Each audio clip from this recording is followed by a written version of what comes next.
My therapist asked me a question. Why are you still waiting? And I couldn't answer.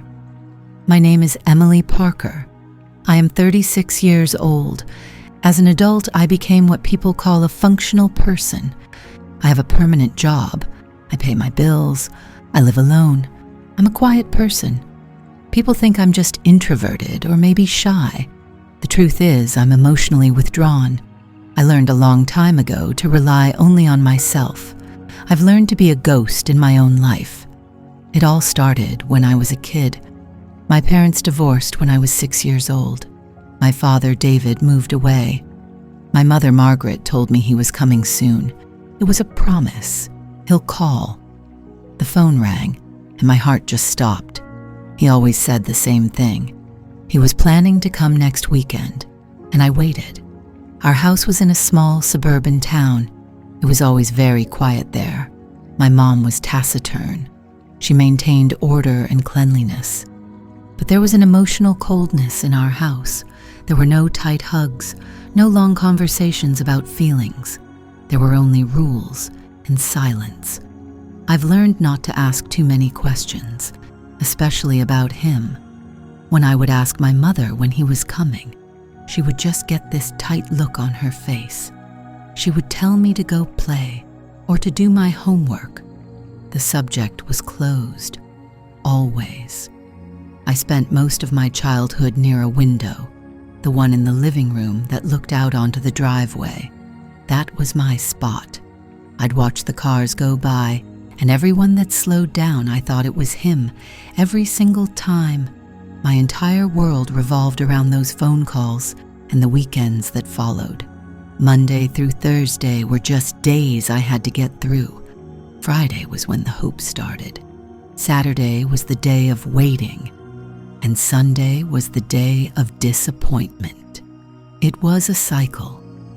I remember being 7. He called on a Wednesday. He said he had a big surprise for me. He was going to take me to the carnival. He was coming to town that Saturday. He promised. I was so excited I couldn't sleep. I told my 2 friends at school all about it. I laid out my favorite dress on Friday night. Saturday morning, I was up before the sun. I sat at the window. I didn't even want to eat breakfast because I was afraid I'd miss him pulling into the driveway. Morning turned into afternoon. The sun started to go down. My mother came into the living room and turned on a lamp. She didn't look at me. She just told me it was time for dinner. I didn't move from the window. I told her I had to wait. She didn't argue. She just left a plate on the coffee table. It got cold. He never came. The next day, I had to go to school, and my friends asked me how the carnival was. I told them I got sick and couldn't go. It was easier to lie than to explain that my father just didn't show up. That became a pattern, lying to cover for him. I felt like it was my job to protect his reputation, to protect our family's secret. The secret was that he didn't come, ever. My Aunt Linda, my mom's sister, would visit sometimes. She knew. I could tell she knew. She would look at me sitting by the window, and she'd get this sad look in her eyes. But she never said anything. She was part of the silence. She supported my mother's decision to never explain it. So I was alone in it, completely alone with the waiting. I started to believe it was my fault. I thought maybe I wasn't good enough. Maybe I had done something wrong. I would go over everything I said on the phone with him. Did I sound too excited? Not excited enough? Did I say something that made him change his mind? I became obsessed with being the perfect daughter. I got straight A's. I kept my room spotless. I never got into trouble. I thought if I was good enough, he would finally come. If I could just fix whatever was wrong with me, he would want to see me. Every missed visit was another wound. It wasn't just one event. It was hundreds. My 8th birthday. He promised he'd be there. He was going to bring a big cake. I waited all day. My mother had a small cake for me, just the 2 of us. She told me to make a wish. I wished he would come. He didn't. Christmas when I was 9, He called a week before. He said he had the perfect gift for me, but he wanted to give it to me in person. He said he would come on Christmas Eve. I sat on the porch steps even though it was cold. I had my coat on. I watched every car. My mother finally made me come inside when it got dark. She didn't say a word about him. We just had our quiet Christmas, like always. The next morning, there were presents from my mother and my aunt. Nothing from him. The silence in our house was so loud. It was a physical thing.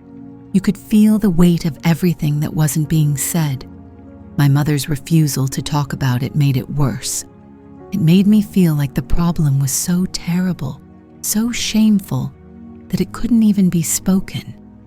And since the only unknown variable was me, I decided the shame was mine. I was the reason he stayed away. Then came the day it all broke, the day I stopped being a child. I was 10 years old. He had been calling less and less, maybe once every few months. The promises were vague. He'd say, "I'll get down there soon," instead of "next weekend." But then, one Tuesday, he called. He sounded different, more like the old days. He sounded sure. He said he was coming that Saturday, for real this time. He said he missed me, and I believed him. Of course I did. I was 10. Hope is a hard thing to kill in a 10-year-old. That Saturday, I took my post at the window. I didn't tell my mother. I didn't want her to say something that would ruin it. I just sat there.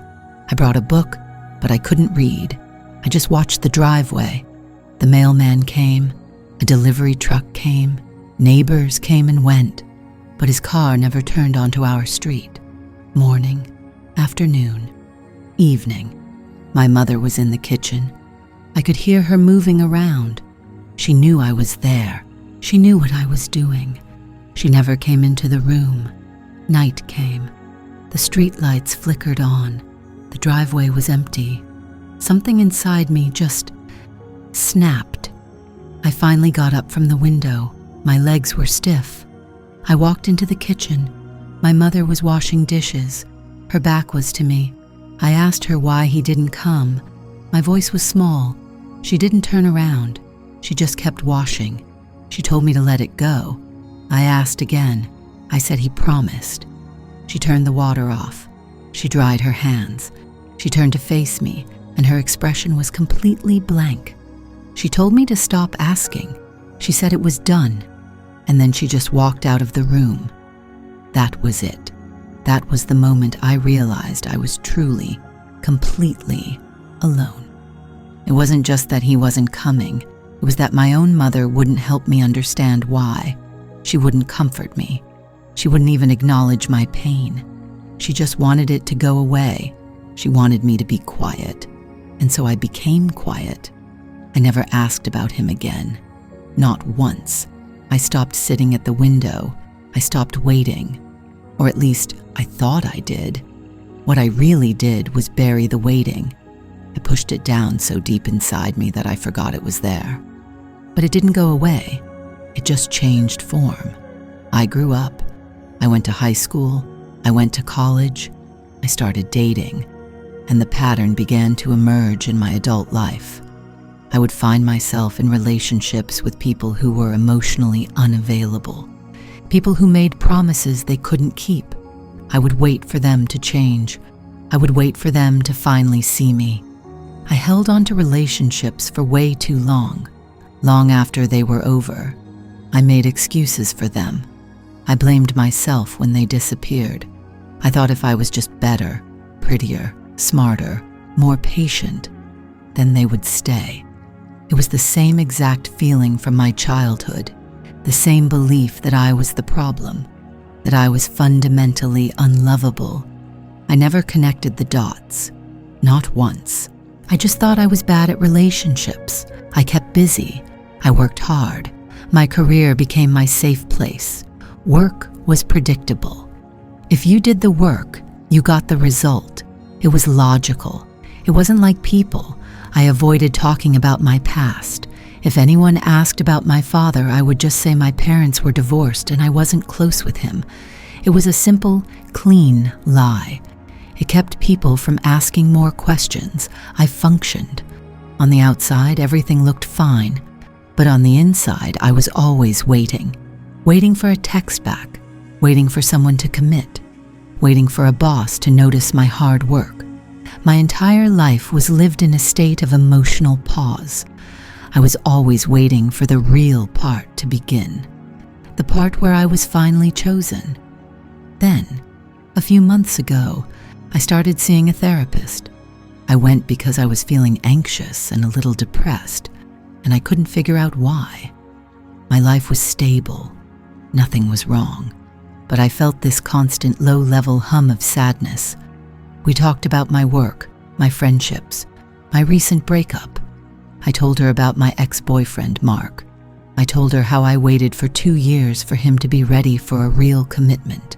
He kept saying he needed more time. He kept saying he was almost there, and I waited because I believed him.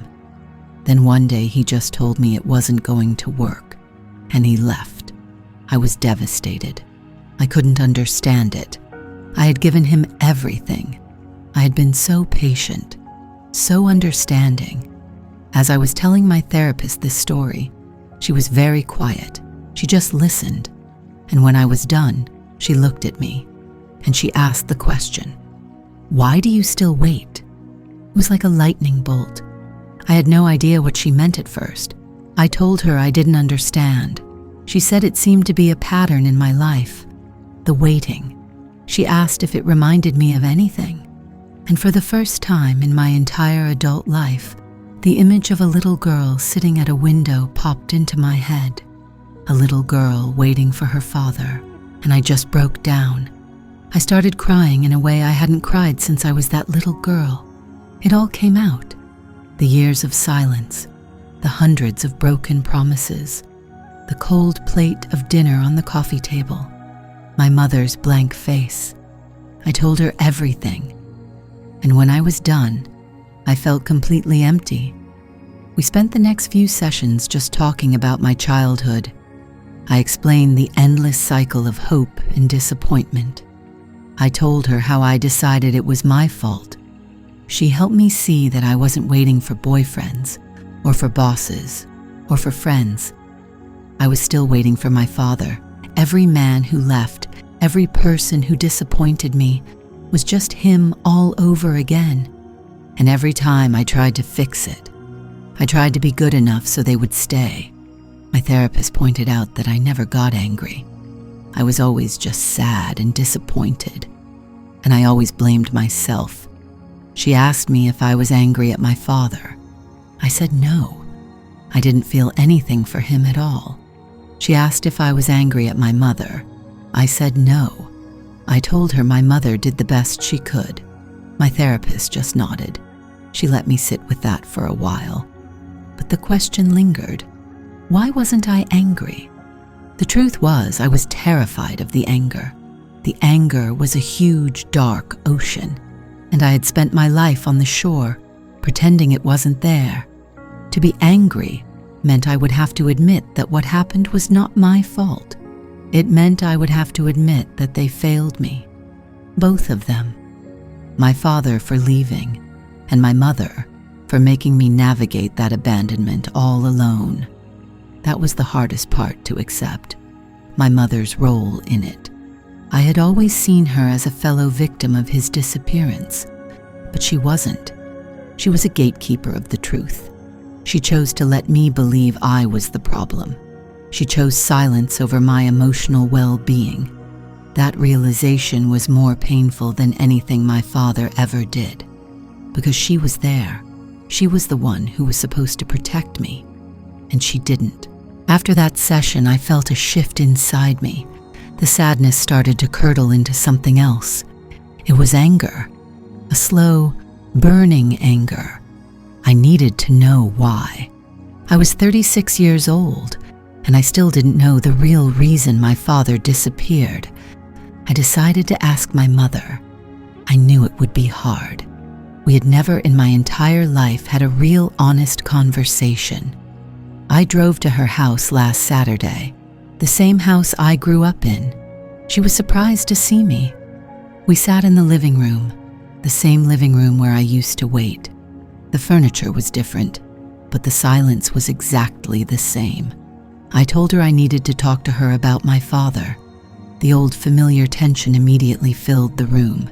She got that tight look on her face, the one I knew so well. She told me it was in the past. She said there was no point in digging it all up. I told her I needed to know, for me. I told her that not knowing had hurt me my entire life. She just shook her head. She said she did it to protect me. Protect me from what? I asked. She wouldn't say. She just kept repeating that phrase. I was protecting you. I got angry then. The real anger finally came out. I told her that her silence didn't protect me. It destroyed me. It made me believe I was worthless. It made me spend my life thinking I was the reason he left. She started to cry, quietly. She said she didn't know what else to do. She said she was ashamed, but she still wouldn't tell me the truth. I left her house feeling more lost than ever. The one person who had the answers was refusing to give them to me. It felt like I was 10 years old all over again, standing in the kitchen begging for an explanation that would never come. I drove home. I didn't know what to do next. Then I thought of my Aunt Linda. She always seemed to know more than she was saying. She was softer than my mother. Maybe she would talk. I called her the next day. I didn't waste any time. I just asked her. I said, I need you to tell me why my father left, and I need you to tell me the truth. There was a long silence on the phone. I could hear her breathing. Then she sighed, a deep, heavy sigh, the sigh of someone who has been holding a secret for a very long time. She told me to come over. I went to her house. We sat at her kitchen table. She made tea just like she always did. She looked at me, and her eyes were full of pity. She told me it was complicated. She started by saying that my father David was not the man I imagined. He was charming, yes. He could make you believe anything. But he was also deeply troubled. She told me that shortly after he and my mother separated, he met someone else. He started a new life, a new family. He had another daughter. She was born about a year after he left us. Hearing that felt like being punched in the stomach. A new family, a new daughter, a replacement. So he didn't just leave me. He chose someone else over me. That was the first part of the truth. But there was more. My aunt explained that he also had a problem, an addiction. He struggled with it for years.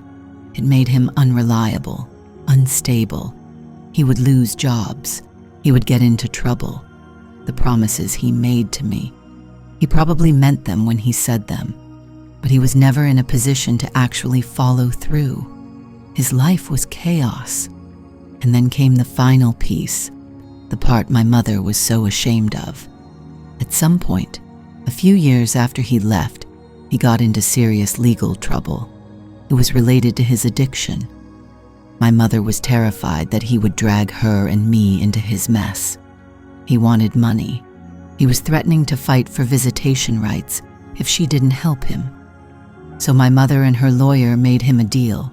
She would give him a sum of money, and in exchange, he would sign away his parental rights to me. Completely. He would disappear from my life, legally and forever. And he took the deal. He took the money and signed the papers. He sold his right to be my father.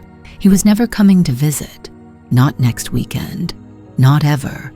It was legally impossible. And my mother knew. The whole time she knew. Every weekend I sat at that window, she knew he was never, ever going to show up. She let me wait for someone who had already signed me away. That's what she was protecting me from. The shame of it. The shame of having a father who sold me. The shame of his addiction. The shame of his other family. She thought the silence was better than that horrible truth. She was wrong. The truth was devastating. but the not knowing was a slow poison that I had been drinking my entire life. After my aunt told me everything, I just sat there. I couldn't even cry. I was just numb. It was all a lie. My entire childhood. The story I had told myself that I was a bad kid who drove her father away was a fantasy, a painful fantasy, but one that gave me a sense of control. If it was my fault, I could fix it. But this? I couldn't fix this. It had nothing to do with me. I was not the problem. I was never the problem. I drove home from my aunt's house in a daze. I walked into my apartment, and it felt like a stranger's home. I felt like a stranger to myself. Who was I, if not the girl who waits? If the waiting was over, what was left of me? The anger came back, but this time it was different. It wasn't hot. It was cold and clear. It was the anger of understanding. I wasn't angry that my father was a mess. I wasn't even angry that he had another family. I was angry that they all let me believe it was my fault. I was angry at the silence. The next few days were a blur. I went to work. I came home. I ate. I slept. But everything felt different. The world looked the same, but the meaning behind it had changed. I thought about my mother. I tried to understand her choice. She was a single woman in a small town, ashamed and scared. She thought she was doing the right thing, the only thing she knew how to do, which was to build a wall of silence and pretend everything was fine.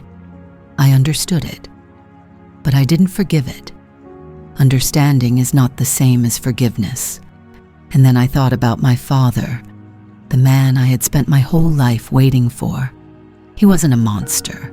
He was just a weak, broken person, a person who made a choice. He chose to leave. He chose another family. He chose money over me. He was not a mythic figure who disappeared for some tragic, mysterious reason. He was just a man who didn't want to be my father. And that's okay. It's not okay that he lied. It's not okay that he made promises he never kept. But his decision not to be in my life was his to make. The tragedy was that no one ever told me he had made it. So I was left waiting for a train that had been canceled years ago. I went back to my therapist this week. I walked in and I sat down. She asked me how I was. I told her. I finally had the answer to her question. She asked, "Why do you still wait?" And I said, "I don't, not anymore." Because the person I was waiting for never really existed. He was a ghost, a story I told myself. And the little girl at the window, she waited because she had to. She waited because she was a child who was lied to by every adult in her life. She had no other choice. But I'm not a child anymore. I'm an adult, and I have choices. I can choose to stop waiting for people to change. I can choose to stop waiting for people to finally see my worth. I can choose to stop holding on to relationships that are built on false hope. I can choose to walk away from anyone who treats me like an option. The waiting is over. It's a strange feeling. Like a weight I've been carrying for so long is finally gone. I feel lighter. I also feel a little sad. I'm grieving for that little girl. She deserved so much better. She deserved the truth. But I can't change the past. All I can do is change the future. My future. I don't know what comes next, but I know I won't be spending it by a window. I won't be watching the driveway anymore. I'm finally getting up and walking out the door. I am no longer waiting for someone to come. I'm finally choosing myself. The waiting is over. The silence is not. It's a strange thing to have the central pillar of your life knocked out from under you. For 30 years, I was the girl who waited. It was my job, my identity, the quiet hum of purpose beneath the surface of my days. Now, the waiting is gone, and the silence it left behind is enormous. It's a different kind of silence than the one my mother enforced. That was a heavy, suffocating blanket. This new silence is a vacuum. It's the sound of a space that needs to be filled, and for the first time in my life, I am the one who gets to choose what to fill it with. After I left Aunt Linda's kitchen, the truth sitting like a stone in my stomach, I drove home. I didn't cry. The tears felt like they belonged to a different person, to the little girl who still believed in promises. I was not that girl anymore. The first full breath I took in my apartment felt like breaking the surface of water after holding my breath for 30 years. I looked around at my own life, the books on my shelves, the half-finished painting on my easel, the stack of mail on the counter. I was here. I had always been here. The ghost in my own life had been an illusion, a role I played because I didn't know the script had been rewritten without my knowledge. That week, I go back to my therapist's office. The room feels different, lighter, or maybe I'm the one who's lighter. "So," she says, her voice gentle as always. "You know." I nod. I told her everything over the phone in a flat, emotionless voice the day after I spoke to Linda. The facts, the cash payment, the termination of rights, the new family, a neat, tidy, and devastating transaction. "How does it feel?" she asks. To have the answer. Oh, I think for a moment, trying to find the right words, the simple ones. It feels like the end of a very long, very sad story, and the main character was a fool. The main character was a child, she corrects softly. She wasn't a fool. She was loyal. Her words don't soothe the new feeling that's been building in me all week. It's not the familiar, cold sadness of abandonment. It's something hot, something sharp. I spent my whole life blaming him, I say, my voice quiet. And myself.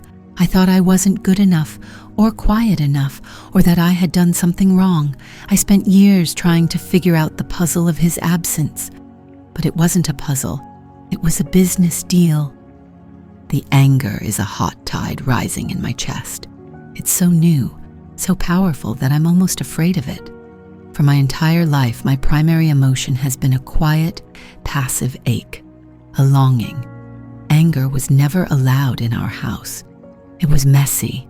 It was loud. It was a disruption to the clean, cold silence. It's not him I'm angry at anymore, I realize as I say it. He was a weak man, an addict. What he did was awful, but it makes a sad kind of sense. He chose the easy way out.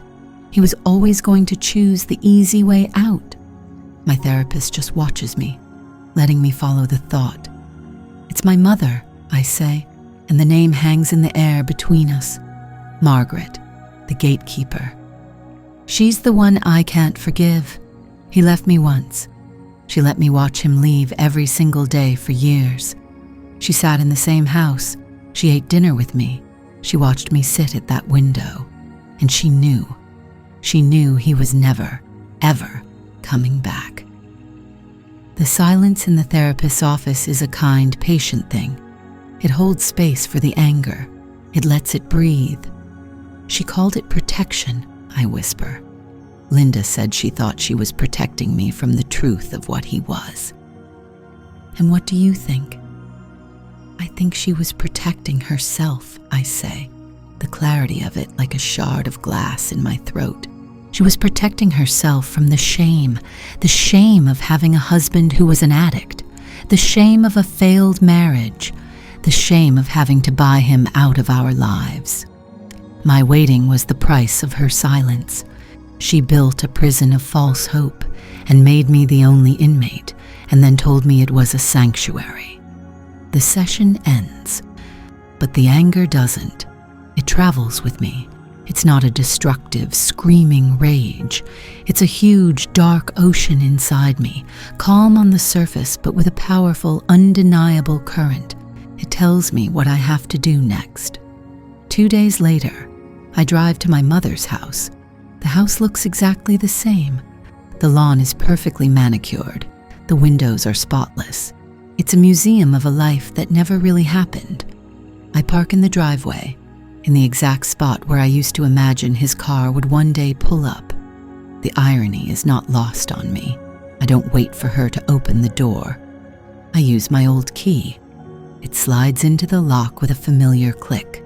She's in the living room, dusting a side table. Of course she is. The house is her life's work, a monument to cleanliness and order. She turns, her face a blank mask of surprise, a yellow dust cloth in her hand. "Emily, you didn't call." Her voice is thin, brittle. "I know," I say. I walk past her and stand in the middle of the room. I don't look at the window. I refuse to give it that power anymore. The air is thick with the scent of lemon polish and secrets. The grandfather clock in the hall ticks, counting seconds that no longer matter. "I spoke to Linda," I say. Her hand, the one holding the cloth, freezes over the polished wood. She doesn't turn around. She just stops. That's my mother. No drama, no hysterics. Just a quiet, sudden stillness. The subject was closed. Always. "Oh," she says. It's barely a breath. I wait.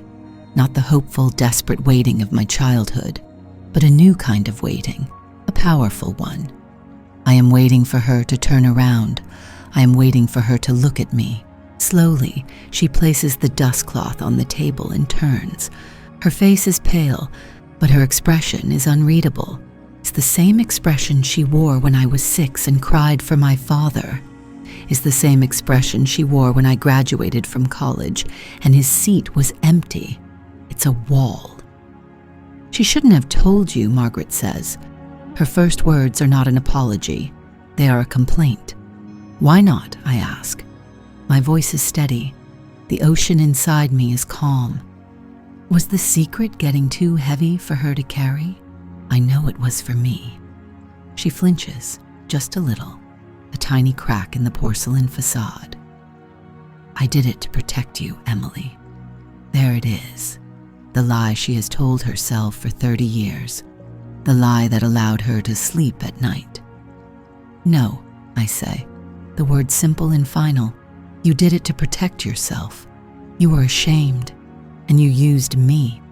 You used my hope as a shield to hide behind." "That's not true," she says, her voice rising slightly. "He was a mess, an addict. He would have disappointed you again and again. I saved you from that. You think this was better?" The question hangs between us, sharp and terrible. "You think letting me believe I was unlovable was better? Letting me waste my entire childhood waiting for a ghost?" I wasn't waiting for him, Mom. I was waiting for the man you and he invented in that legal document, the man who didn't exist. I look at her, really look at her, and for the first time I don't see a powerful, withholding mother. I see a small, frightened woman, a woman so terrified of her own story that she sacrificed her daughters. Tears well in her eyes, but they are not the tears I once longed for. They are not tears of remorse. They are tears of self-pity. "You don't know what it was like," she whispers. "You're right," I say. "I don't, because you never told me. You chose silence, and now I'm choosing it too." She stares at me, confused. "What do you mean?" I'm not going to yell. I'm not going to scream. I'm not here to get an apology I know you don't have in you to give. I take a step back towards the door. The finality of the moment settles over me, peaceful and sad. I'm just here to say it's over. The waiting is over. The silence you created is over. I know the truth, and I'm done. She was not sorry for the lie. She was sorry it had been found out. I turn and walk out of the house. I don't look back. I close the door gently behind me, and the click of the latch is the sound of a lock turning on a cage I have just stepped out of. Driving away, I don't feel triumph. I don't feel rage anymore. I just feel empty. But it's a clean emptiness, a blank page. The ghost is gone. David, the charming, promising father, is gone. Margaret, the cold, silent warden, has lost her power.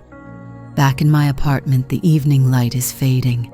Rain begins to streak down the glass of my windows. I stand and watch the drops, not waiting for a car to slow, not listening for a footstep on the stairs. I am just watching the rain. I am simply here, in my own home, in my own life, and I am finally choosing myself. I got in my car. I closed the door. The sound was final, a heavy thud that sealed off the last 30 years of my life. My mother was still standing in the doorway, a shrinking figure in my rear-view mirror, her face as blank as it had always been. I did not wave. I did not look back again. I just put the car in drive and pulled away from the curb. The silence in the car was different. It wasn't the heavy, suffocating silence of my mother's house, filled with things unsaid. This silence was mine. It was a clean emptiness, a space that I owned completely. I drove without a destination, my hands steady on the wheel. The anger I had felt in her living room wasn't a hot, messy rage.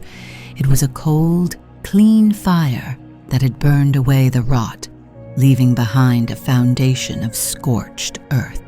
Now in the quiet of my car, I could feel the first stirrings of something new in that emptiness.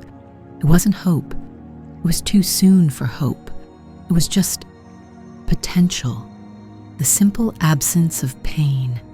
For days, I existed in a strange new reality. My apartment, a place that had always felt like a temporary shelter, a waiting room for a life that hadn't started, now felt like a foreign country. I would stand in the middle of my living room and feel a sense of vertigo, as if the floor had dropped out from under me. The central pillar of my identity, the girl at the window, the girl who waits, was gone. I had spent my whole life defining myself by an absence, and now that the absence had been given a name and a story, I was the one who felt like a ghost. Who am I if I am not waiting for someone? The question echoed in the quiet spaces of my days. I went to work.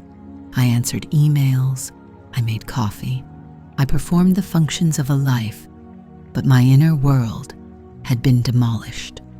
I was a building whose foundation had been secretly hollowed out for years, and the truth was the final tremor that brought the whole structure down. All that was left was the empty lot. I found myself noticing things I had never seen before. The way the late afternoon sun cast long golden stripes across my wooden floor. The specific distant rumble of the train that passed 3 blocks away every evening at 6:15. The taste of my tea. It was as if my senses had been muted my entire life, dulled by the singular focus of my vigil. Now, without the waiting, the world was rushing in, loud and bright and overwhelming. I was not used to it. I was not sure I liked it. It felt like too much. My phone buzzed on the kitchen counter a few days later. A text from my mother. "I'm worried about you." Just that. 4 words. There was no apology, no acknowledgement, just a statement designed to pull me back in, to make me the caretaker of her feelings. The old Emily would have replied instantly. "I'm fine, don't worry." She would have smoothed it over, reassured her mother, and swallowed her own pain to keep the peace. The familiar ache of that old impulse surfaced, a phantom limb of responsibility. I looked at the message. I saw the manipulation in it, as clear as the words on the screen. It was another form of silence, a way of erasing the confrontation and pretending nothing had happened. I put the phone down, screen side down. I did not reply. The silence that followed was my own. It was a boundary. It was a choice. "So the waiting is over," my therapist says. She watches me, her expression calm and unreadable. We are back in her quiet office, the space that has become my confessional. I nod, tracing the seam on the armchair with my finger. It's over. And what is there now? She asks. It's the question I have been asking myself all week. Nothing, I say, and the word sounds stark, terrifying. It's empty. The anger I felt, it was useful. It burned everything down. But now the fire is out, and it's just cold. Is it the same cold you felt in your mother's house? I think about that. I think about the bone-deep chill of my childhood, the cold that came from a lack of warmth, a lack of love. No, I say slowly. It's not that. That was a dead cold. This is just neutral. It's the temperature of a room before you decide whether to turn on the heat or open a window. She gives me a small, encouraging smile. You get to decide now, Emily. You get to set the temperature. I lean back, letting her words sink in. For my entire life, other people had set the temperature. My father, with his promises that brought fleeting warmth, and his absence that left an Arctic chill. My mother, who kept the whole house on ice to preserve her secrets. I was never allowed near the thermostat. I don't know how, I whisper. The confession feels shameful, an admission of complete incompetence at the basic mechanics of living. I spent 30 years learning one skill, how to wait, how to be patient and quiet and small, how to hope for something that was never going to happen. I don't have any other skills. I think you do, she says gently. You learned how to ask a question. You learned how to seek out the truth, even when it was terrifying.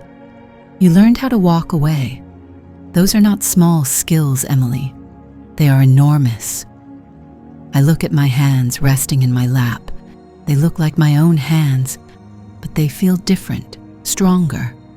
They are the hands that turned the key in the ignition and drove away. Aunt Linda told me I have a sister, I say, the words feeling strange in my mouth. A half-sister. Her name is Sarah. She's a few years younger than me. How do you feel about that? I don't know, I answer honestly. It's like finding out there's a whole other continent you never knew existed. Part of me is curious. I wonder what she's like. I wonder if he ever talked about me. The old, familiar ache returns, the child's question. Did he love me? But something is different now. The question is quieter. It doesn't scream for an answer. The truth from Aunt Linda had been a brutal mercy. He had been an addict. He had made a choice, a terrible, selfish choice born of weakness and desperation. He sold me for a clean slate. The tragedy was no longer a mystery about my worth, but a sad, human story about his failure. I was not the problem. And another part of me wants nothing to do with it, I continue. I just dismantled this huge 30-year-old lie. The idea of building a new connection, one that's tied to him, it's too much. It feels like inviting the ghost back in, even if it's through a different door. So you don't have to decide about that today, my therapist says, or tomorrow, or ever, if you don't want to. The question of your sister can just be a question. It doesn't have to be a task you have to complete. Her words are a release.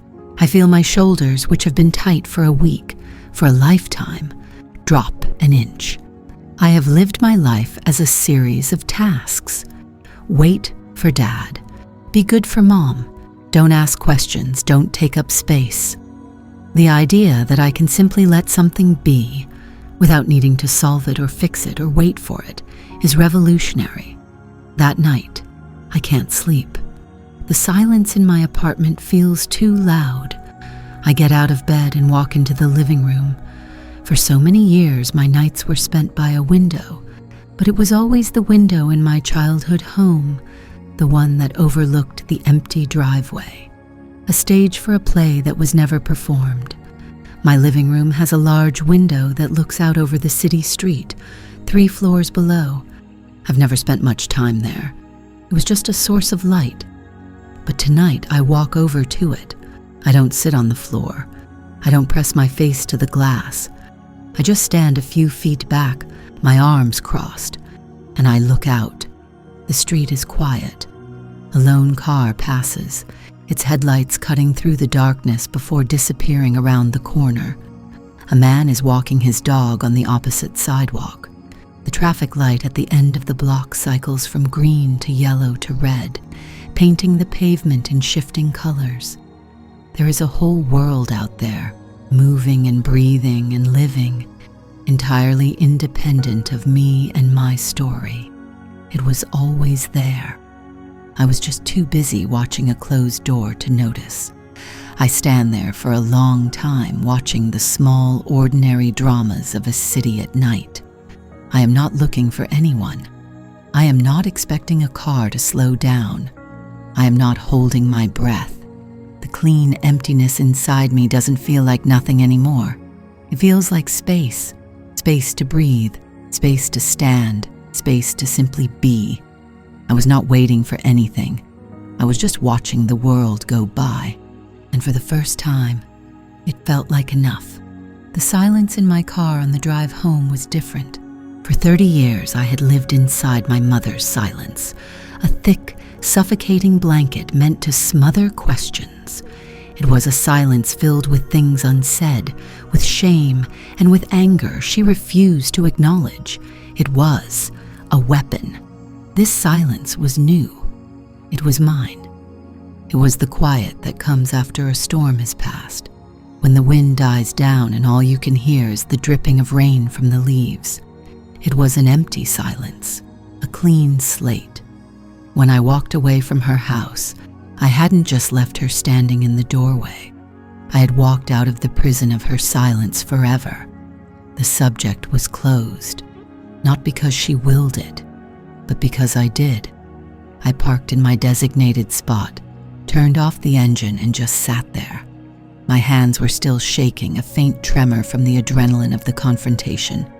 But underneath the shaking was a profound stillness. I felt hollowed out. The anger that had been a huge, dark ocean inside me for weeks, the anger that finally crested and broke on the shore of her living room, had receded. It left behind a vast, empty beach. My apartment felt bigger when I walked in, the air lighter. I'd never noticed how much space the waiting took up. It was a ghost in my own life, an invisible roommate who was always there, reminding me to keep a part of myself on hold. Now, it was gone, and in its place was a clean, terrifying emptiness. The next few days were disorienting. I slept for 10 hours a night, a deep, dreamless sleep of pure exhaustion. It was as if my body was finally letting go of a tension it had been holding since I was 6 years old. My bones ached with a strange, releasing soreness. The slow poison of hope and disappointment was finally leaving my system, and the process was physically draining. I would catch myself in moments of quiet, listening for a car slowing down outside my own apartment building, listening for a footstep on the stairs that didn't belong. The habit was so deeply ingrained it felt like a phantom limb. I'd feel a flicker of anticipation, a tightening in my chest, and then I'd remember. He's not coming. He was never coming. The realization no longer brought the familiar stab of pain. It was just a fact, as neutral as the sky being blue. The tragedy was not that he never came. The tragedy was that I had been made to wait for a man who was legally barred from even trying. My mother hadn't just protected a secret. She had curated my heartbreak. She had built the window I sat at, brick by brick. At my next session, I don't wait for Dr. Anya to ask. The words spill out of me, a calm, steady report of the final conversation with my mother. I tell her about the blankness in my mother's eyes, the way she couldn't even grant me the dignity of her anger. I tell her about walking away, about the finality of that closed door. I told her I was done, I say, my voice even. And I meant it.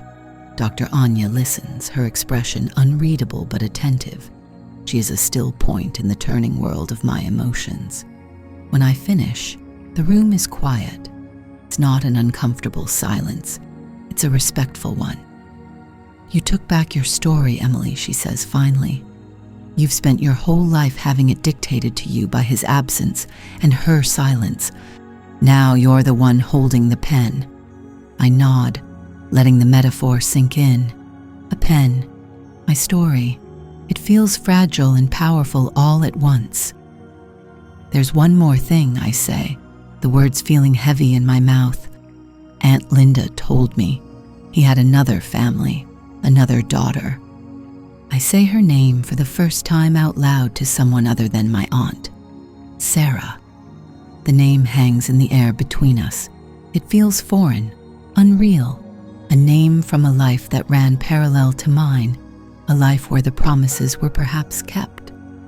How do you feel about that? Dr. Anya asks gently. I take a deep breath. I don't know. Angry at first that she got the father I waited for, jealous, but mostly I just feel a strange sense of distance. She's not a rival. She's just a person who exists, a loose thread from a story that was never really mine. I pause, searching for the right words. It's like finding out a character from a book you read as a child was based on a real person. It's interesting, but it doesn't change the book you read. And what about the real person, she prods. Have you thought about her? All the time, I admit. I wonder what she looks like, if she has his eyes. I wonder if he told her about me, a ghost sister who waited by a window. The question is there, unspoken. Will you look for her? You ended the chapter with your mother, Dr. Anya says, seeming to read my mind. You've stopped waiting for your father. But Sarah represents a possible new beginning, a different kind of connection to that past. She leans forward slightly. Last time I asked you why you still wait. Now I have a different question. Now that you've stopped waiting, what are you moving toward? The question follows me home. It's a much harder question to answer. Waiting had a direction, even if it was a futile one. It was focused on the driveway, the window, the phone. Moving toward something requires a destination. I don't have one. All I have is this clean emptiness. That night, I can't sleep. I sit in the dark of my living room, the glow of my laptop screen illuminating my face. The cursor blinks in the search bar. It feels like a betrayal of the peace I've found, a deliberate step back into the past. But it's not the past I'm looking for. It's a present, her present. My fingers type the name, Sarah Parker. Then I add the city Aunt Linda had mentioned. There are a few results. My heart hammers against my ribs. I click on the first public profile. The face that looks back at me is both strange and familiar. She has my father's dark eyes, the same ones that look back at me in the mirror. But her smile is wide and easy. It's not a smile that has been practiced to hide a deep well of sadness. It's just a smile. I scroll through her pictures. A life unfolds in neat curated squares. A husband, 2 smiling kids on a beach, a golden retriever, a photo of her with an older man, his arm around her. He's grayer, heavier, but I know him instantly. He's smiling too. A proud father at a birthday party holding a cake. The air leaves my lungs in a single painful rush. There it is, the proof, the life he chose, the life he built while I was sitting at the window, tracing patterns on the fogged up glass. He didn't just leave me. He left to go be a father to someone else. He was capable of it all along. He just didn't want to be it for me. I feel a tremor of the old anger, a hot flicker of the familiar pain. The little girl inside me wants to scream. It wasn't fair. But then something else rises up. It's not forgiveness. It's not acceptance. Not really. It's clarity. I look at the picture again. At this woman, Sarah, with her uncomplicated smile. She is not my replacement. She is not the reason I was left behind. She is simply the consequence of a choice made by a weak man. Her happiness is not the cause of my pain.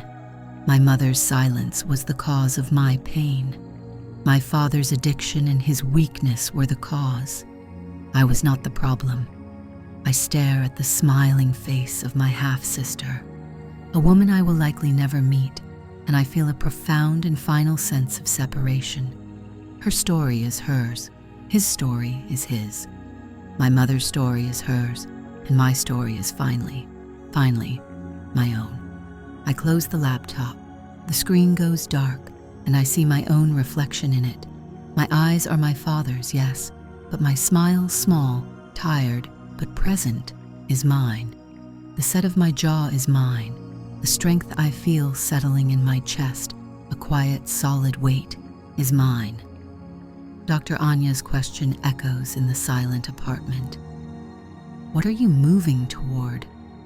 I don't have the answer yet, but for the first time, I understand that the emptiness isn't a void to be afraid of.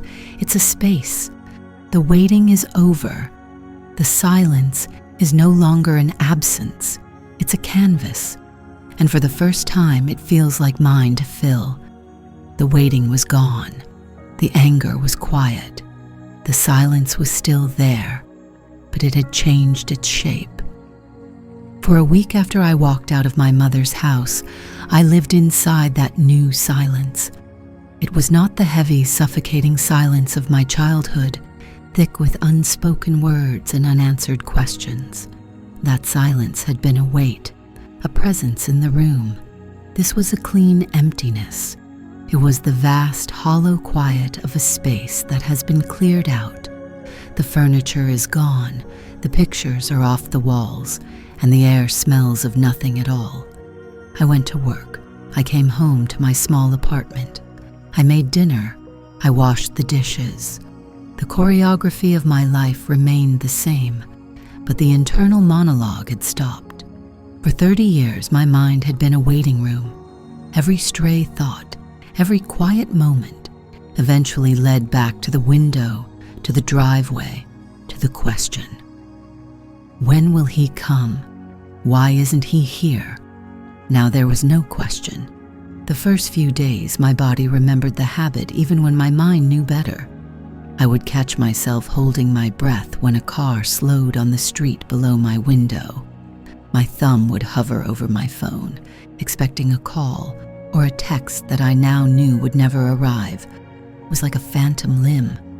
The ache of waiting was gone, but my nerves still twitched with the memory of it. I had spent my entire life bracing for a collision that was never going to happen, and now standing in the middle of the empty road, I didn't know how to stand. My mother did not call. I did not expect her to. The silence between us was no longer hers to command. It was mine, a shield I had finally raised myself. In therapy the following Tuesday, I tried to explain the feeling. It's empty, I said, staring at my hands in my lap.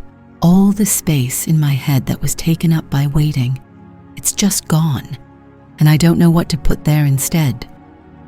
My therapist nodded, her expression calm and unreadable. She let my words hang in the air, giving them weight. You've spent your life in a very small, very crowded room, Emily. Even if you were the only one in it, now you're standing in an open field. It's natural to feel exposed. It feels blank, I offered, like a page with no words. Or, she countered gently, a page that hasn't been written on yet. She leaned forward slightly. Last time we talked about the anger you felt toward your mother. Where is that anger now? I had to think about it. The rage that had felt like a forest fire in my chest had burned itself out, leaving behind a sterile landscape of ash. It wasn't gone. Not really. It was just settled. A layer of sediment at the bottom of a deep, still lake. "It's not loud anymore," I said. "I see it for what it is. It's the truth of what she did, the truth of who she is. I don't need to shout about it. I just need to know it." I looked up at her. I spent my whole life thinking my father was a ghost who haunted me, but he wasn't. He was just a man who made a choice. My mother, she was the one who locked me in the haunted house and told me the ghost was real. She was the gatekeeper.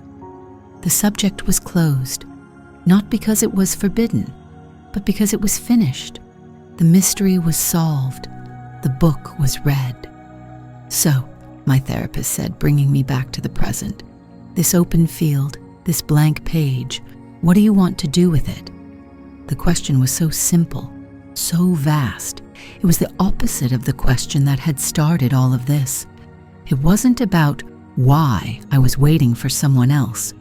It was about what I would do now that I was finally, truly, only with myself. I had no answer. That night, the emptiness felt less clean and more lonely. The silence in my apartment pressed in. For the first time, I understood that freedom could have the same dimensions as a cage. It was just a matter of what you did with the space. My laptop was on the coffee table. Before I could think, my fingers were typing a name. Sarah Miller. Her profile picture was bright and sunny. She was standing on a beach, arm in arm with a man I assumed was her husband. 2 young children were building a sandcastle at their feet. It was a perfect portrait of a life I had no part in, a life that had grown in the soil of my own absence. I scrolled through her photos, my heart a dull, rhythmic drum against my ribs. There were pictures of holidays, birthdays, a trip to Disney World. In every single one, she was smiling. She looked happy. She looked loved. I searched for his face, our father's face. He wasn't in any of the recent pictures. I scrolled back, year after year, 2020, 2018, 2015, and then I found him. It was a photo from over a decade ago, a grainy picture from a family barbecue. He was older, his hair thinner and grayer, but it was him. The same easy smile, the same glint in his eye that I remembered from the photographs my mother had hidden away. In the picture, he had his arm around a teenage Sarah. He was looking at her with a pride that stole the breath from my lungs. It was a look I had waited my entire life to receive. He had been there. He had been a father, just not to me. My finger hovered over the message button. What would I even say? "Hello, I'm the ghost from your father's past. I'm the secret he sold for $5,000. Did you know I existed?" The thought was a slow poison. To send that message would be to throw a stone into the placid waters of her life. It would be an act of destruction, of demanding she see the wreckage my father had left behind. It would make her life suddenly smaller, darker. It would make her question the man in that photograph. The old me would have done it. The old me, starved for connection, would have reached out in a desperate attempt to claim a piece of the family I was denied. I would have mistaken her for a solution, another person to wait on. Will she write back? Will she want to know me? Will she fix this? I looked at her smiling face, at the picture of her children, so blissfully unaware. They did not owe me anything. She did not owe me anything. My pain was not her burden to carry. My story was not hers to finish. My anger had been for my mother. My grief had been for my father. But this choice, right here, was just for me. It was the first real choice I had ever made that wasn't about waiting or hoping or trying to fix something that was broken long ago. It was about deciding who I was going to be right now, in this empty room. I was not going to be the woman who shatters another family's peace to find her own. I closed the laptop. The click was quiet, but it felt as loud as a slamming door. I had closed the door on him again, but this time I was on the outside, and I was the one who was leaving. I stood up and walked through my apartment. The walls were a sterile, landlord-specified beige. The furniture was functional. Nothing in it felt like a choice. It was a place to exist, not a place to live. It was my own personal waiting room, the open field, the blank page. The next day, on my lunch break, I didn't go back to my desk. I walked to the hardware store down the street. I stood in the paint aisle for a long time, looking at the impossible spectrum of colors. There were hopeful yellows, passionate reds, calming greens. They were all too loud. They were all trying too hard. Then I saw it. It was on a small card near the bottom, almost overlooked. It was a pale, watery blue, the color of a clear morning sky after a long night of rain. It wasn't a color that shouted. It was a color that breathed. The name on the sample card was First Light, Joe T. I bought 2 gallons, a roller, a tray, and a roll of painter's tape.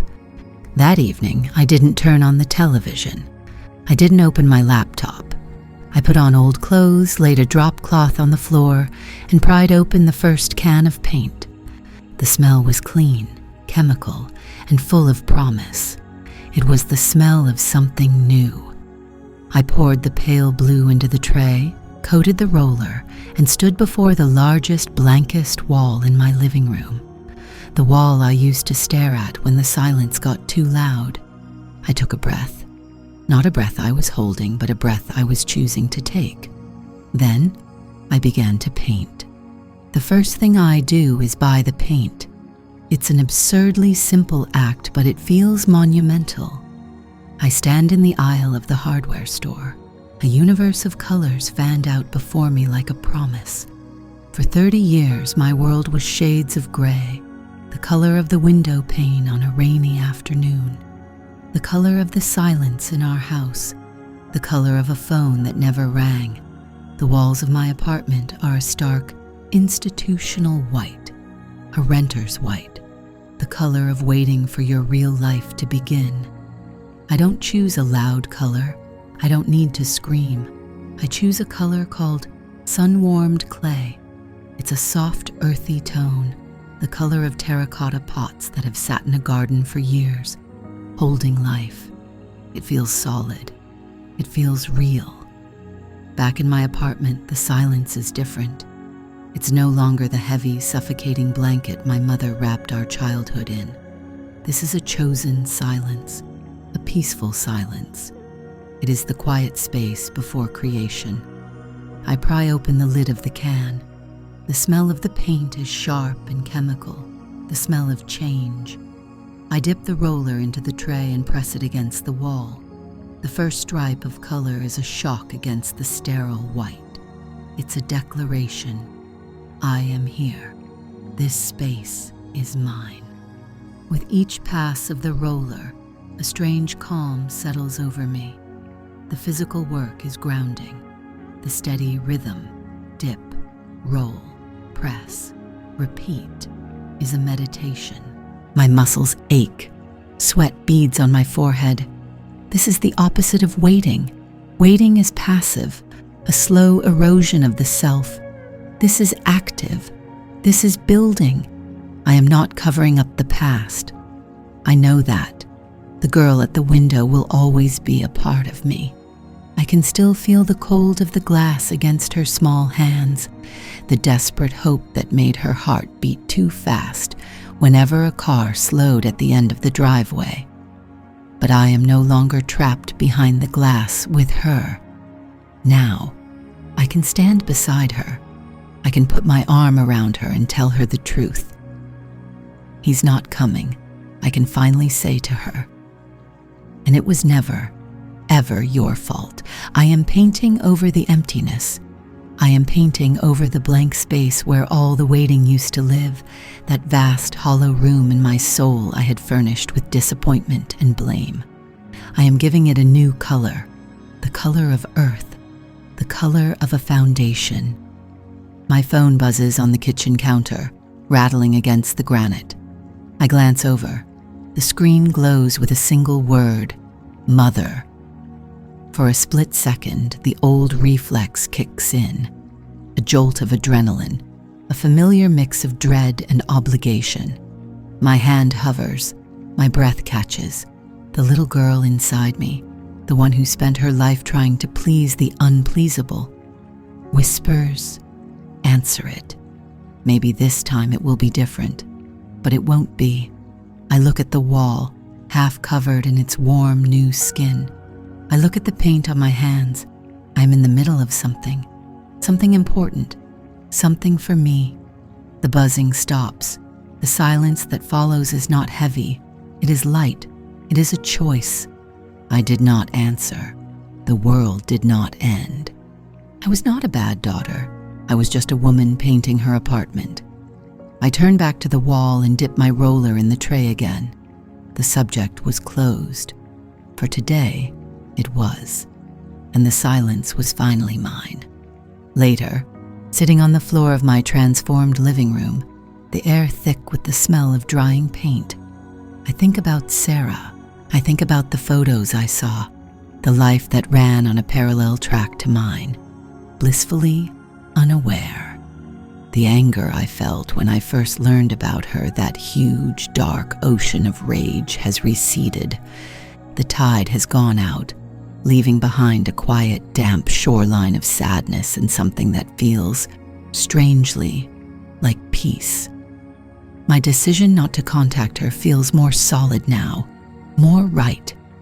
Before, not making contact would have been an act of self-effacement, of making myself small to avoid causing a ripple. Don't bother anyone. Don't be a problem. That was the language of my childhood. But this is different. This decision comes from a place of strength. Reaching out to her would have been another form of waiting. I would be waiting for her to accept me, waiting for her to understand, waiting to see a reflection of my father in her eyes, hoping to find a piece of him I could finally have. I would be asking her to give me a history that was never mine, to fill a void that only I can fill. It would be taking the ghost of my longing and setting it down on her doorstep. And for what? To disrupt her peace? To introduce her to a pain she never knew existed? I was not the problem then, and I will not be the problem for her now. Her life is hers. My life, finally, is mine. The tragedy was that I spent a lifetime waiting for a father, but the real healing comes from refusing to demand a sister. I close that door, not with a slam, but with a quiet click. It is an act of protection for both of us. At my session the following week, I don't say much at first. I just sit there. My therapist, Dr. Evans, waits. She has her own kind of stillness, but hers is not a void. It's an invitation. "You feel different today, Emily," she says finally. Her voice is gentle. "I painted my living room," I say. She nods, a small smile playing on her lips. "How was that?" "It was work," I reply, and the simplicity of the word feels profound. It was just work. I tell her about the color. I tell her about my mother's phone call. I tell her how I let it go unanswered. "And what did you notice when the phone stopped ringing?" she asks. "Nothing," I say, and then I correct myself. "No, that's not right. I noticed the quiet, but it was my quiet. It wasn't hers. It wasn't the punishing silence I grew up with. It was just space. Space to keep going." I take a deep breath, the first one that doesn't feel like I've been holding it for 30 years. "I finally have an answer to your question," I tell her. She leans forward slightly. "Oh? You asked me why I still wait." My voice is steady. It doesn't tremble. The words come out clean. without the ragged edge of grief they once had. I don't. A single tear escapes and traces a path down my cheek, but it is not a tear of sorrow. It feels like a release, a final drop of a poison that has been working its way out of my system for weeks. I spent my whole life waiting for someone who was never coming back, I say, more to myself than to her. I waited for a promise to be kept. I waited for an explanation. I waited for my mother to see me. I waited for a man in every relationship to finally be the one who wouldn't leave. I look around her calm, quiet office. It feels like a bookend. This is the room where the waiting finally cracked open. The waiting is over, I say. It's not a victory. It doesn't feel triumphant. It just feels done. Like finishing a book you've been reading for a very long time. You close the cover, and you're a little sad it's over, but you're also free to read something else. That night, I stand in my new living room. The furniture is still pushed to the center of the floor, covered in sheets, but the walls are finished. They glow with a soft, warm light, as if they have absorbed a decade of afternoon sun. The room feels bigger. It feels like it can breathe. I walk to the window, my window, not the one from my childhood. I look out at the city lights, the anonymous headlights of cars passing on the street below. None of them are for me. They are just people going places, living their lives. For the first time, I feel like one of them. I am not watching the world go by from a fixed post. I am in it.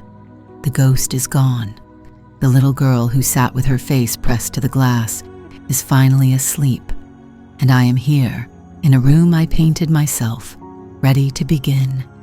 Not waiting, just beginning. The first thing I notice is the new silence. It isn't the old silence, the one that was heavy and thick like wool, suffocating everything. That was my mother's silence, a weapon she used to keep the world and me at bay. This new silence is light. It smells of fresh paint and possibility. It is mine. For 3 days, the apartment is a sanctuary of this new quiet. The walls are a soft, clean white, a blank canvas where the shadows of the past no longer gather in the corners. I move through the rooms and feel the space around me, feel myself occupying it fully for the first time. I am not a ghost in my own life anymore. I am the only person here. My phone, which had been a source of constant low-grade dread, sits on the counter, inert. It doesn't ring. After that first unanswered call, my mother tried again the next day, and then once more the day after that. I watched the screen light up with her name, felt the old conditioned reflex to answer, to manage her feelings, to be the good daughter. But I didn't. I just let it ring until it stopped. The silence that followed was a choice, my choice. On the 4th day, it rings again. I am making coffee, and the sound cuts through the quiet hum of the machine. I look at her name. This time, something is different inside me. There is no panic. There is no rush of adrenaline. There is only a calm, steady clarity. I wipe my hands on a towel, walk over and press the green icon. "Hello?" I say. My voice is even. There is a half-second of surprised silence on the other end. She expected voicemail. "Emily, you answered." I did. Another pause. The empty space on the line is familiar territory, but the roles have been reversed. I am no longer desperate to fill it. I just wait, listening to the sound of her breathing. I was worried, she says. The words are tentative, a test. "There's no need to be," I reply. It is not cold, just a statement of fact. I am not her responsibility to worry about anymore, not in that way. "Are you all right?" I think about the question, the real one. For 30 years, my answer would have been a lie designed to soothe her. "I'm fine, Mom. But I am not that person now. I'm getting there, I say. It is the truest thing I have ever said to her. She doesn't know what to do with that. Honesty is a foreign language in the country we once shared. Well, your Aunt Linda said? She told me, you know everything. The blame is there, a subtle undertone. Linda told, you know. The fault is diffused, away from her. Yes, I say, I do. I can almost see her standing in her immaculate kitchen, her back rigid, her face a mask of control. She is waiting for the explosion, for the rage, the tears, the accusations. She is waiting for the scene she has spent 3 decades avoiding. But it doesn't come. I have nothing left to scream at her. The anger was a huge, dark ocean, and I have crossed it. I am standing on the other shore now. I see, she says, her voice small. The subject was closed. Always, now, it is open, and she is the one who is lost. I have to go, Mom, I say. It is not an excuse. It is a boundary. Oh, okay. Will you call me later? The question is laced with the old expectation. I look at my new white walls. I think of the years I spent waiting by the phone for a call from my father, a call she knew would never come. The irony is a slow, dull ache, but it no longer has the power to break me. I'll call you when I'm ready, I say, and then I hang up. I don't feel triumphant. I don't feel vengeful. I feel quiet. The power wasn't in yelling. It was in the calm finality of that sentence. When I'm ready. For the first time in my life, the timeline is my own. You set a boundary, my therapist says a few days later. She leans back in her chair, her expression neutral, observant. I guess I did, I say. The words feel strange in my mouth. I've spent my life being porous, letting the needs and moods of others seep into me. A boundary feels like a foreign object, solid, real. And how did that feel? It felt quiet, I tell her. She was waiting for me to yell, to cry. She wanted the drama she'd been avoiding all these years. It's like she needed me to have the breakdown so she could finally feel like a victim of it, instead of the cause. But you didn't give her that. No. I realized I don't owe her my pain anymore. I carried it for her for 30 years. I'm done. We sit in the comfortable silence of her office. It's a different kind of quiet from the one in my apartment. This one is active, a space for things to be brought into the light. I looked her up again, I say softly. My sister, Sarah. My therapist just nods, waiting. The first time I saw those pictures, it was like being stabbed. There he was, my father, smiling, holding her hand at a birthday party, standing with his arm around her at her graduation. All the things he promised me. And I just thought, what was so wrong with me? Why was she worth it, and I wasn't? I trace a pattern on the arm of the chair, but I looked at them again last night, and it was different. I didn't feel that hole inside me. I just saw a man I don't know, a weak man who ran away from his problems and started over, a man who took the easy way out. And I saw a girl who got to have a father, and I was sad for the little girl I was, the one who sat at the window. But I wasn't angry at Sarah. I didn't feel like she had stolen something from me. I look up at my therapist. It just felt like a different story, a story that happened to someone else, and I realized I don't want to be in it. I don't need to knock on that door and introduce myself as the ghost from his past. Her life is her life. It has nothing to do with me. Contacting her, it would just be another form of waiting, wouldn't it? Waiting for her to like me, waiting for a connection to fix the part of me he broke, waiting for a family that isn't mine. It sounds like you've made a choice, she says. I have, I say, and the certainty of it settles deep in my bones. I'm choosing myself, my own story.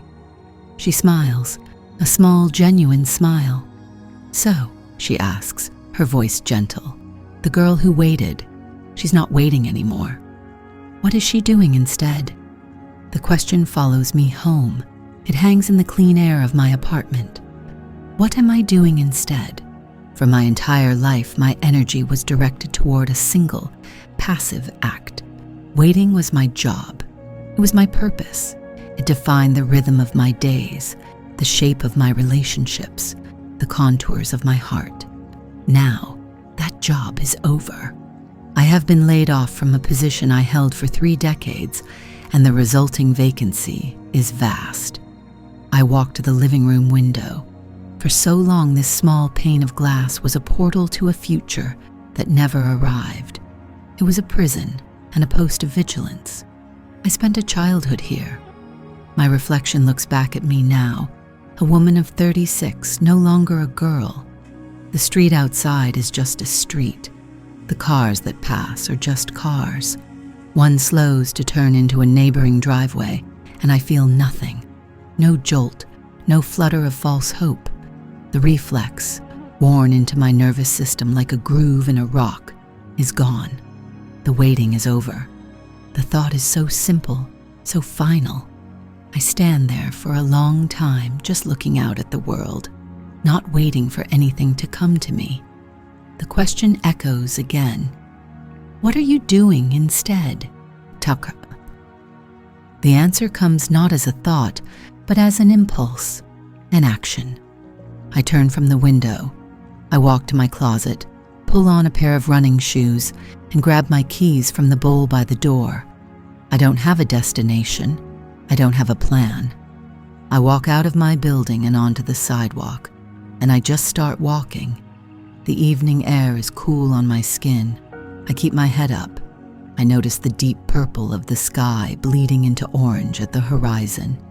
I hear the sound of laughter spilling from an open restaurant door. I see a dog chasing a tennis ball in a small patch of grass. I am not walking to and anywhere. I am just walking, moving. My body, which was so often held in a state of static anticipation, is now in motion. Each step is a small declaration. I am not waiting. I am going. Where? I don't know yet. And for the first time in my life, not knowing feels like freedom. The first thing I did was buy paint. Sounds small, trivial even after a lifetime of secrets had been torn open. But the decision felt enormous, heavier, and more real than any I had made before. I didn't agonize over it. I didn't make lists or tape swatches to the wall and stare at them for weeks, waiting for the right answer to reveal itself. I walked into the hardware store, past the aisles of hammers and screws that felt like they belonged to a different, more capable world, and went straight to the paint counter. There was a wall of 1,000 whites and 1,000 beiges, colors named for clouds and whispers and sand, colors of forgetting, colors of silence. They were the colors of my childhood home, the shades my mother, Margaret, had used to paint over everything. Our home was a monument to neutrality, a place so lacking in color it was emotionally invisible. I pointed to a swatch near the bottom, a deep, impossible blue, the color of the ocean at dusk. It was called Abyss. The man behind the counter raised an eyebrow. "It's a dark one," he said, a warning in his voice. "It'll make the room feel smaller?" "Good," I said. The word came out firm, clear. I spent the entire weekend painting. I didn't answer my phone. I didn't check my email. I just worked. I pulled the furniture into the center of the living room and covered it with stiff, crackling drop cloths. The smell of the primer was sharp and clean, an aggressive chemical scent that erased the stale air of the past. I rolled it onto the walls, and the familiar landlord special beige disappeared under a flat, unforgiving white. It was a blank page, a fresh start. Then came the blue. As I rolled the rich, dark color onto the first wall, I felt a tremor in my arm. It wasn't from exertion. It was the thrill of doing something permanent, something that couldn't be easily undone. The blue swallowed the light in a way that felt like a hug, not a threat. It was deep and quiet and thoughtful. It was a color that had something to say. With every stroke, I was not just covering a wall, I was burying a ghost. I was burying the girl who sat at the window, staring at the empty driveway, framed by pale, silent walls. My muscles ached, a satisfying, honest pain that came from labor, not from the hollow ache of waiting. My back was stiff, my shoulders burned. It was a good kind of tired, the kind that earns you sleep. For 30 years, my exhaustion had been a feature of my soul, a weariness that came from holding a single position, a single hope, for far too long. This was different. This was the simple, clean exhaustion of building something new. On Sunday afternoon, my phone, lying screen down on the kitchen counter, buzzed against the granite. I didn't have to look. I knew the vibration. It was a call, not a text. That was her way. A text could be saved, screenshotted, used as evidence. A phone call, if you didn't answer it, was just a ghost of a conversation, a missed connection. It was Margaret. I stood there, roller in hand, dripping blue onto the drop cloth. I watched the phone buzz itself across the counter, a frantic, angry little insect. I remembered a time not so long ago when that sound would have sent a spike of anxiety through my chest. A summons, an obligation to answer, to manage her silent disapproval, to translate her sighs into meaning. I went back to painting. The buzzing stopped. A minute later, it started again. She was persistent. I kept my rhythm steady, roll into the tray, glided up the wall, roll down. The silence that followed the second call was different from the silence I had known my whole life. The old silence was heavy, a physical presence thick with unspoken words and buried truths. It was a weapon. This new silence was mine. It was light. It was empty space that I could now fill with my own thoughts, with music, with the sound of my own breathing. I was not holding my breath. I finished the final wall as the sun went down, the last of the light catching on the deep blue. I peeled the painter's tape from the trim, the sound a satisfying rip. I stood in the middle of the room, in the quiet, and looked at what I had done. The man at the store was wrong. The room didn't feel smaller. It felt infinite. "You seem calmer," my therapist said on Tuesday. I sat on her familiar couch, but I felt myself sitting differently. My back was straighter. My hands were resting on my lap, not twisting the hem of my shirt. "I painted my living room," I told her. She smiled, a small knowing smile. She didn't ask what color. She didn't need to. She just waited. Her silence was nothing like my mother's. It was an invitation. "My mother called," I said, "twice." I didn't answer. How did that feel? I thought about it. I had expected to feel guilty, or afraid, or even a spark of triumphant anger. I felt none of those things. It felt quiet, I said. It felt like I was just a person in her apartment, painting a wall, and her call was just a noise from somewhere else. It wasn't about me. It had nothing to do with me. For my entire life, everything had been about me. My father's absence was my fault. My mother's silence was my burden to interpret. Their broken lives were a puzzle I was supposed to solve. The revelation from my aunt had been a brutal gift. It told me the one thing I never knew I needed to hear. I was not the problem. I was never the problem. I was just a child, waiting for a man who had already left, and a woman who was never really there. The anger is mostly gone now, I continued, surprised to hear myself say it. The anger at my father, I mean. He's just a sad story. A stranger who made a series of bad choices. The anger I had for my mother is changing too.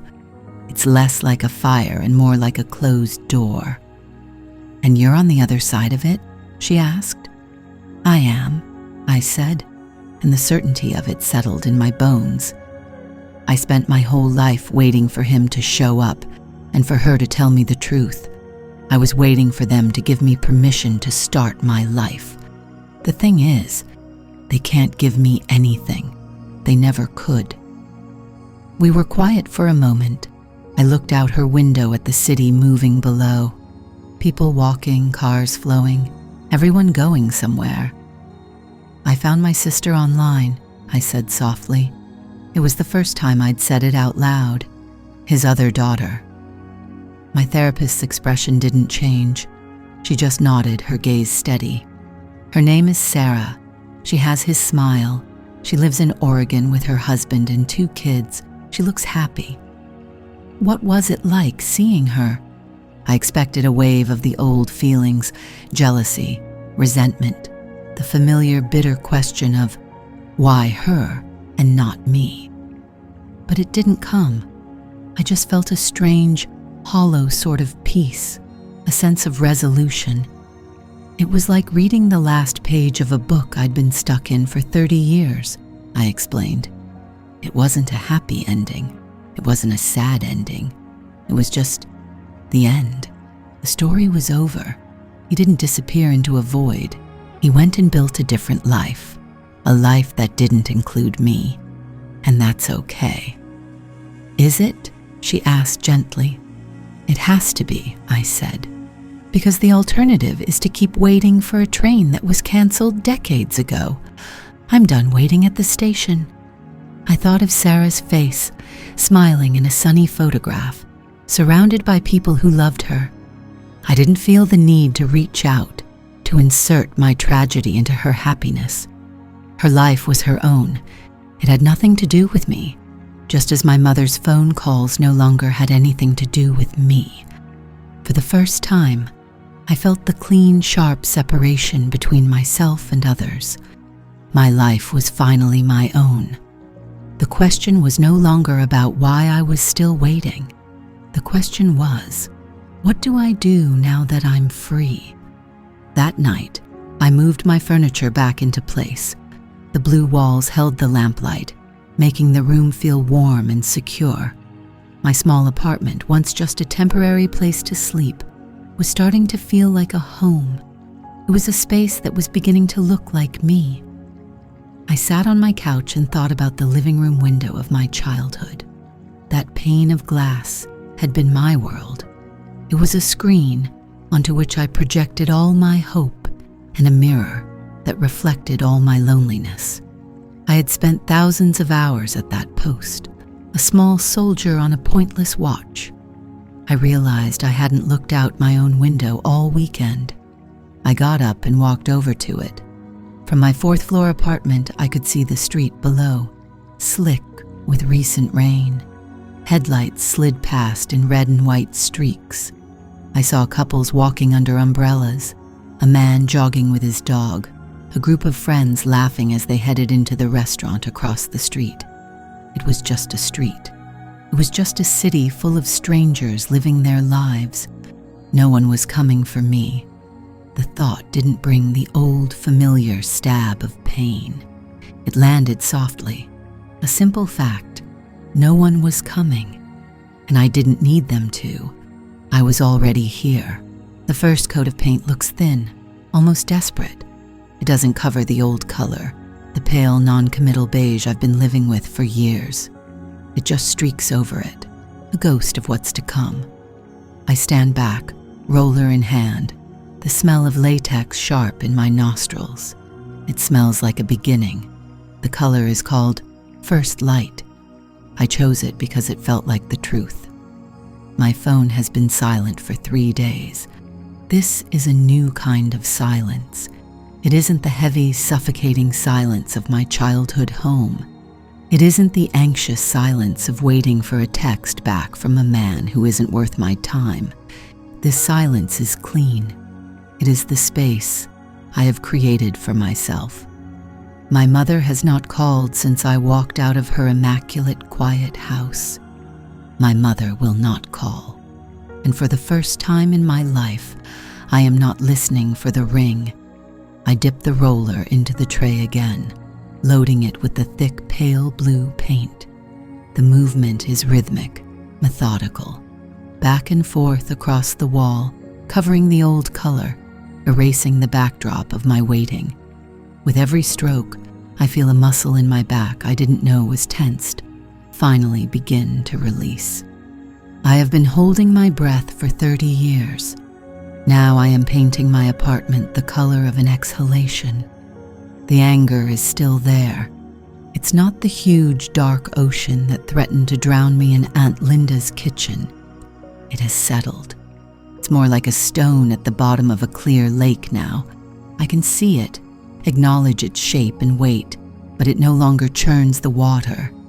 I see the anger for what it is, the guardian of my grief. It protected the small 6-year-old girl who was left at the window. It kept her safe until I was strong enough to come and get her. Now we can grieve together. I grieved for the father I never had. I grieved for the man he was, weak and broken. But the sharpest grief was for the mother I did have, the one who was there, a physical presence in the house, but who was more absent than the ghost I was waiting for. She chose silence. She chose a clean house over a whole daughter. The tragedy wasn't that my father left. The tragedy was that my mother let me believe he was still coming. I finish a wall and my arms ache with a satisfying burn. I look at my phone again, still silent. I think of her, standing in her living room after I left, smoothing the placemat I had disturbed, straightening a picture frame, erasing any sign that a difficult conversation, a life-altering truth, had ever breached the sterile peace of her home. The subject was closed, always. Only now I was the one who had closed it. You didn't demand an apology, my therapist says. It isn't a question. It's an observation, as clear and calm as the space between us in her quiet office. I sit on her familiar couch, my hands resting in my lap instead of twisting together. No, I say. My voice sounds different in this room, firmer. An apology would have been for her. It would have been another performance, a way for her to feel better, to feel like she had fixed it. But she can't fix it. What did you want then? I think about the drive to my mother's house, my heart a trapped bird against my ribs. I think about her face, blank and unyielding. I wanted her to see me, I say, the words simple and clean. Not the problem to be managed, not the secret to be kept, just me. I wanted her to see the little girl she left at the window, and I wanted her to know that I was finally walking away from it, for good. And did she? A small, sad smile touches my lips.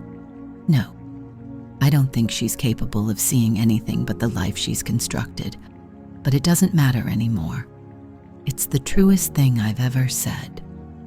It used to matter more than anything, I continue, the thoughts flowing easily now. Her approval, her attention, it was a stand-in for his. If I could just be good enough, quiet enough, perfect enough, maybe she would finally tell me the secret. Maybe she would finally say, "He's coming home." I spent my life trying to earn a prize that was never real. My therapist nods, her gaze steady.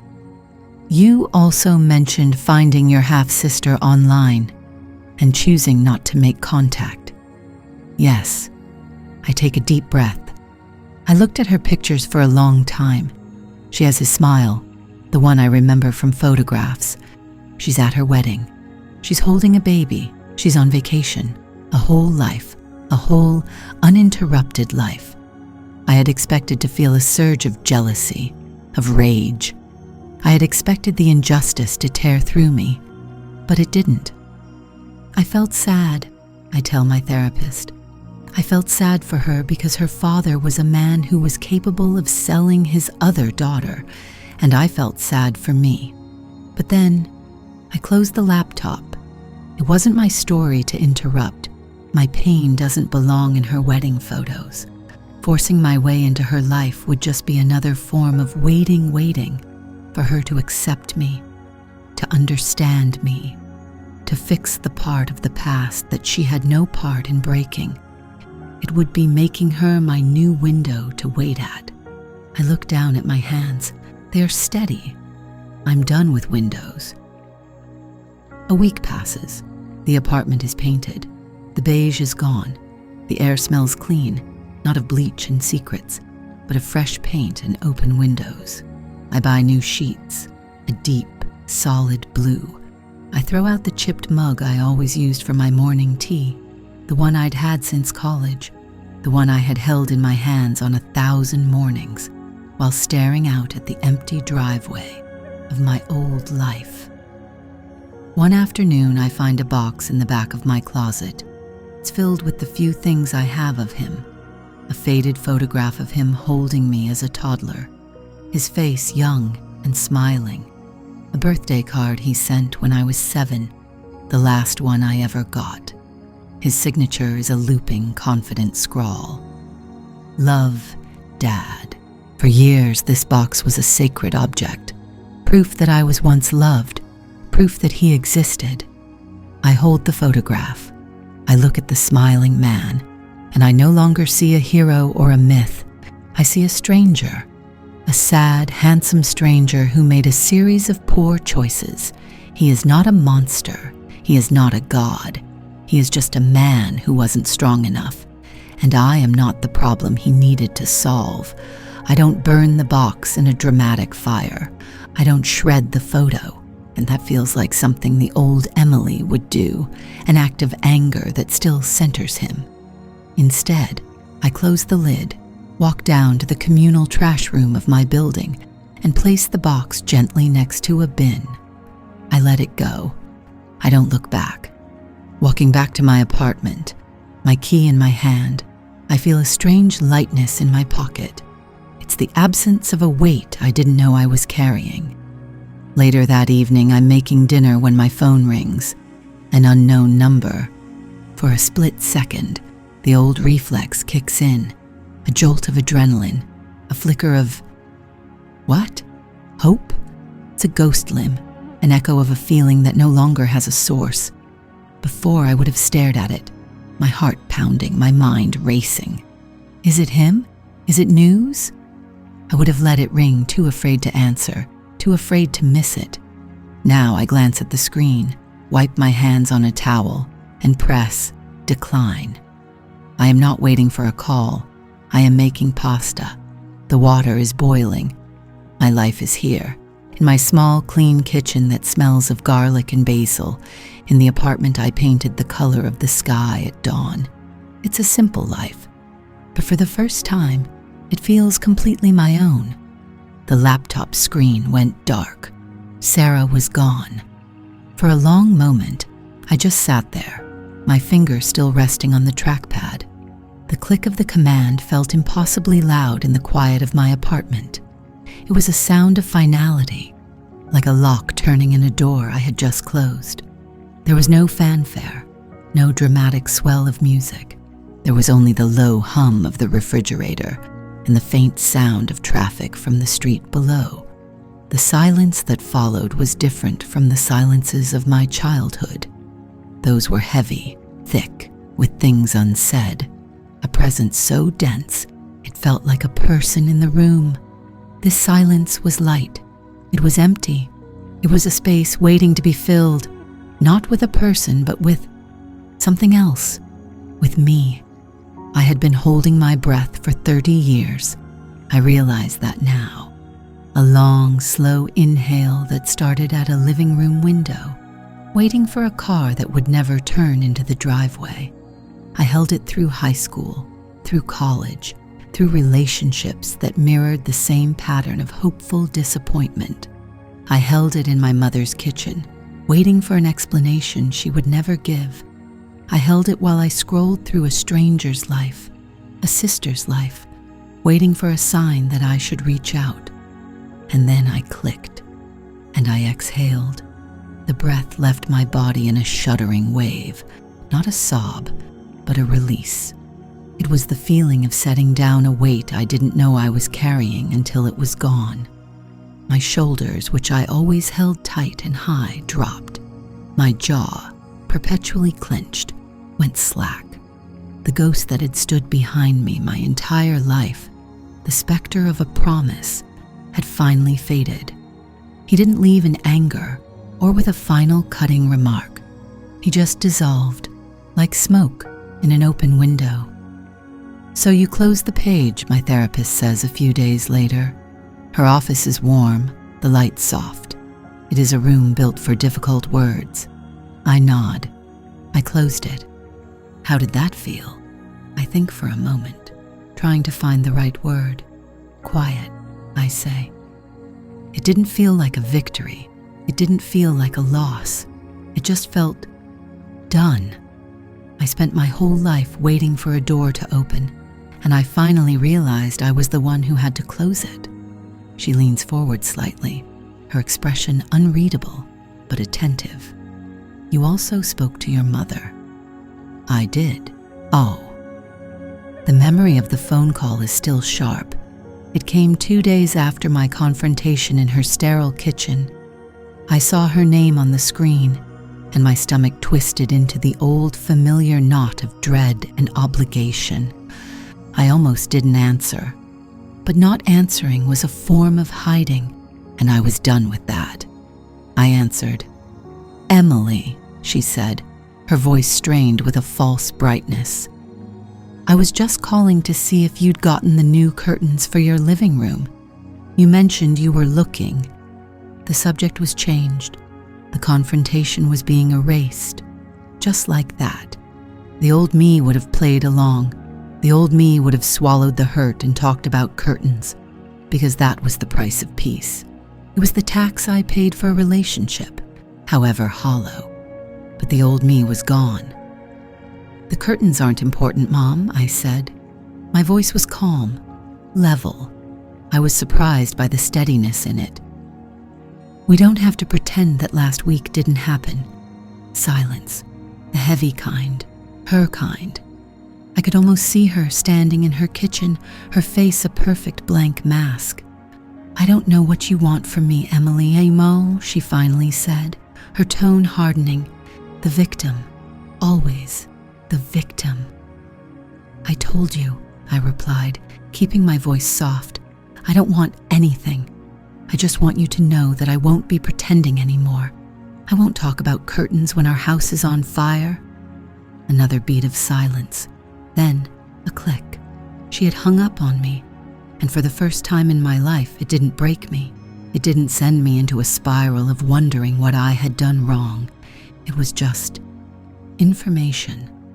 She had made her choice. Her silence was her answer. The subject was closed, and I was okay with that. I relay this to my therapist. She listens, nodding slowly. When I finish, she doesn't offer praise or analysis. She just asks a simple question. "You spent your childhood waiting," she says, echoing the theme of our sessions. "You've spent your adulthood waiting. Now that you've stopped, what are you going to do with all this time you've reclaimed?" The question hangs in the air between us. It's so simple, yet it strikes me with the force of a physical blow. All those hours at the window, all those weekends with a silent phone, all those years of emotional energy poured into a void. It wasn't just time. It was my life, an entire life, paused. And now, someone had finally pressed play. I go home and stand in my living room. For years, my favorite armchair was positioned to face the window, angled just so.